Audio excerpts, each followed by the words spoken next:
मित्रों नमस्कार। आज हम योग की चर्चा करेंगे।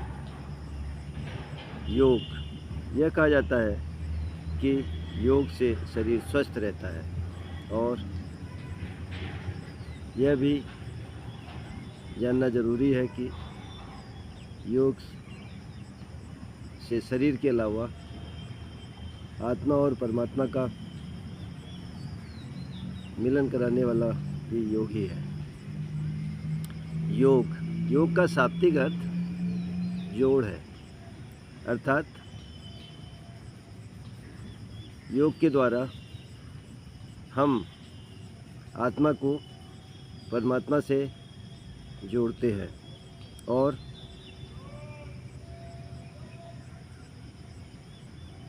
योग के द्वारा व्यक्ति अपनी इंद्रियों को नियंत्रित करके ईश्वर को प्राप्त करने में सफल होता है। योग के द्वारा हम निरंतर अपने को कंसंट्रेट करते हैं, जिससे हमारा मन और विचार शुद्ध होते हैं। योग के माध्यम से मस्तिष्क पर पॉजिटिव प्रभाव पड़ता है। व्यक्ति के विचारों की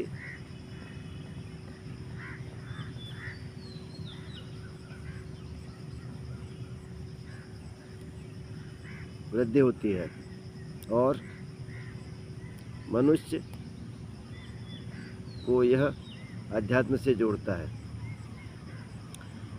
योग के कुछ महत्वपूर्ण भाग हैं और कुछ महत्वपूर्ण प्रकार हैं। इन महत्वपूर्ण भागों में नंबर 1 है कर्म योग। योग का सीधा संबंध कर्मयोग से है, कर्म से है। कर्म योग का पालन करना योग सिखाता है और कर्म के द्वारा ही हम सब कुछ प्राप्त कर सकते हैं, यह भी योग ही सिखाता है। दूसरा प्रकार है भक्ति योग। भक्ति योग के द्वारा हम परमपिता परमेश्वर पर ध्यान केंद्रित करना सीखते हैं। यही कर्म योग हमको भक्ति